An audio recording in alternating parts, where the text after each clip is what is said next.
എടാ നീ കഴിച്ചു തുടങ്ങിയില്ലേ? എടാ നിന്റെ കയ്യിൽ കുരുവാണോ? നേരെ വെളുത്ത് എഴുന്നേറ്റ് എല്ലാം ഉണ്ടാക്കി വെച്ചു, നിനക്കും കൂടെ വിളമ്പി കഴിച്ചൂടെ? നിങ്ങൾക്ക് ഈ വീട്ടിൽ ഇത്രയ്ക്ക് മാത്രം എന്ത് പണിയാണുള്ളത് ചേട്ടത്തെ? ഞാൻ എന്ത് ബുദ്ധിമുട്ടില്ലെന്നറിയാം ഇവിടെ ഇരിക്കുന്നത്.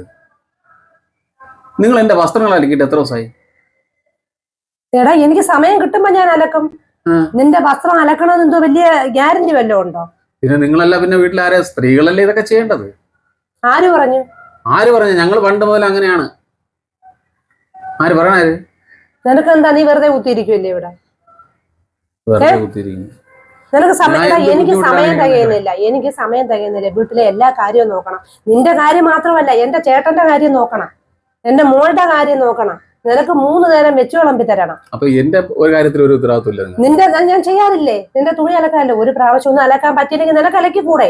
നിങ്ങൾ ജട്ടി കഴിയിട്ട് എത്ര ദിവസമായി? നിനക്ക് ജട്ടി കഴിയാൽ എന്താ? എനിക്ക് സമയം കിട്ടുമ്പോ ഞാൻ ജട്ടി അലക്കത്തില്ലേ? എനിക്ക് ആ ശീലമില്ല. നിനക്ക് പിന്നെ ഈ ശീലം മാത്രമേ ഉള്ളൂ, ഇത് കഴിക്കുന്നത് മാത്രമല്ലേ? ഇവിടെ കഴിക്കാൻ ഞാൻ വിളമ്പിത്തരാം.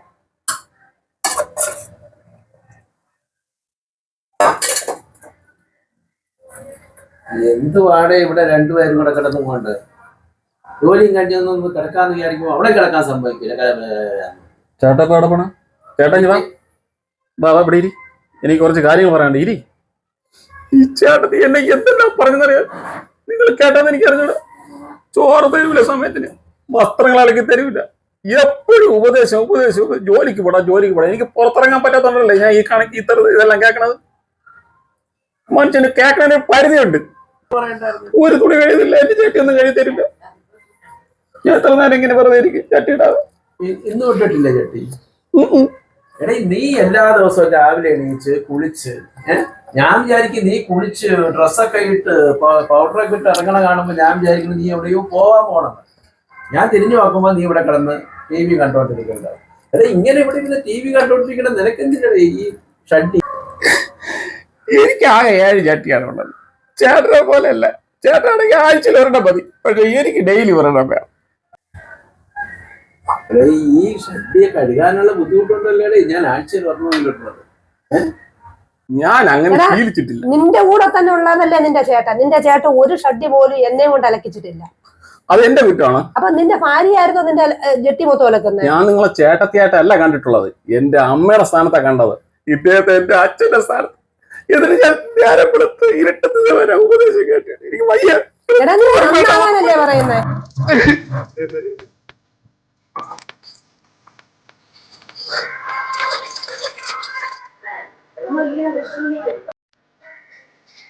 ഇനി നിങ്ങൾ എനിക്ക് ഒന്നും ഉണ്ടാക്കി തരണ്ട. നിങ്ങളെ ഇഷ്ടം പോലെ ചെയ്യാൻ. ഓ, ഇത് എന്ത് ചെറുക്കനാ ഇത്? ഇവനെന്താ ഇങ്ങനെ? അവൻ പറഞ്ഞു കേട്ടില്ലേ? നിങ്ങൾ അവന്റെ അച്ഛനും ഞാൻ അവന്റെ അമ്മയാണെന്ന്. നിങ്ങളൊന്ന് ചെല്ല് പോയി അവനെ ഒന്ന് നോക്കിട്ട് വാ.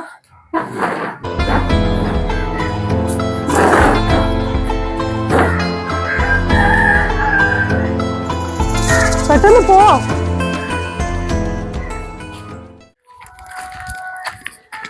രവീന്ദ്ര നെല്ല്. നീ അന്ന് ഒരു കല്യാണ കാര്യവും വന്ന് 500 രൂപ പറ്റിച്ചോണ്ട് പോയത് ശരിയായില്ല. നീ എൻ്റെ അടുത്ത് 500 രൂപ ചോദിച്ചാൽ ഞാൻ എടുത്തു തരും. നീ നേരത്തെ ചോദിച്ചിട്ടുണ്ട്, ഞാൻ തന്നിട്ടുമുണ്ട്. ഞാൻ കാര്യങ്ങളൊക്കെ അറിഞ്ഞത് പിന്നെയാണ്. നിന്റെ ഭാര്യയുടെ അനിയനാണല്ലേ അവളെ വിളിച്ചോണ്ട് പോയത്. അതിന് തരാവുന്ന തേപ്പ് നീ എനിക്ക് തരാനായിട്ടല്ലേ അങ്ങനെ വന്നത് അല്ലേ? എടാ സുധാര, നീ കാര്യങ്ങൾ അറിയാതെയാണ് നീ എന്നോട് സംസാരിക്കുന്നത്. എൻ്റെ അളിയനൊക്കെ ആള് ശരിയെന്നെ, എൻ്റെ അളിയനൊക്കെയാണ്. അവനെ നിനക്കറിയില്ല. അവന് ഈ ലോകത്ത് കൊടുക്കാൻ പറ്റുന്ന പണി എന്തായിരുന്നാലും ഞാനോട് കൊടുത്തിരിക്കും. നിനക്കറിയോ, എൻ്റെ മകന് മെഡിക്കൽ കോളേജിൽ ഒരു തൂപ്പു ജോലിക്ക് വേണ്ടിയിട്ട് ഞാൻ അവനോട് 2 പവൻ വാങ്ങി പണയം വെച്ചു. 35,000 രൂപയ്ക്ക് 5 വർഷങ്ങൾക്ക് മുന്നേ. ഇന്ന് അവൻ അതും ചോദിച്ചുകൊണ്ട് അവൻ എന്നെ തല്ലാൻ വന്നടാ. നിന്റെ അനിയൻ നന്നായി ജീവിക്കുന്നത് എൻ്റെ അളിയൻ അവൻ കാണണം. നിന്റെ അനിയന് നല്ലൊരു ബന്ധം ഉണ്ടാവണം. അവൻ കുടുംബപരമായിട്ട് ജീവിക്കുന്നത് എൻ്റെ അളിയൻ കാണണം. അതിന് വേണ്ടിയിട്ടാണ് സുധാകര ഞാൻ നല്ലൊരു ബന്ധം നിനക്ക് കൊണ്ടുവന്നത്, നിന്റെ അനിയന് വേണ്ടിയിട്ട്. രവീന്ദ്ര, പിന്നെ ഞാനിതൊന്നും അറിഞ്ഞില്ല രവീന്ദ്ര. ഒരു കാര്യം ചെയ്യേ, നീ അവനെ നാളെ തന്നെ അവനെ പെണ്ണ് കാണാനുള്ള ഏർപ്പാട്. ഞാൻ ഇന്ന് വൈകിട്ട് അവരുമായിട്ട് വിളിച്ച് സംസാരിച്ചിട്ട് നമുക്ക് നാളെ തന്നെ പോകാനുള്ള എല്ലാം ശരിയാക്കാം. ശരി ശരി ശരി.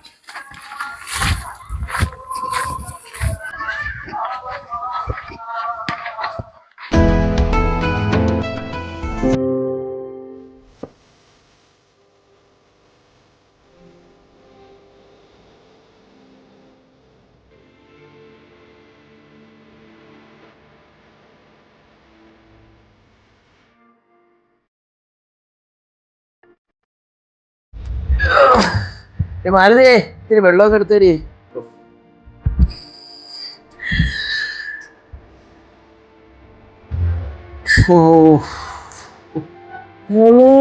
ആകെ വെയില് കൊണ്ടൊരു വല്ലാണ്ടായിപ്പോയല്ലോ.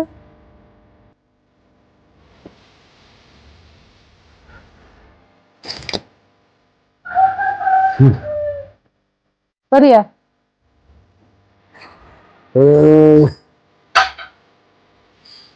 ആ ഉത്സവം നടക്കണ സ്ഥലം വയലില് അവിടുത്തെ ക്ലബ് ഉണ്ടല്ലോ, ക്ലബ്ബ്.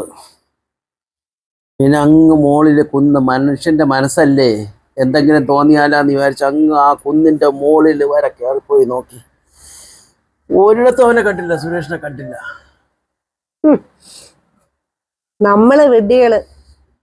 നിങ്ങൾ അവനെ നോക്കാ അതുവഴി പോയി, അവന്റെ അവിടുന്ന് വന്ന് മുറിക്കകത്ത് കയറി കിടക്കുന്നു മൊബൈലും കുത്തിക്കൊണ്ട്.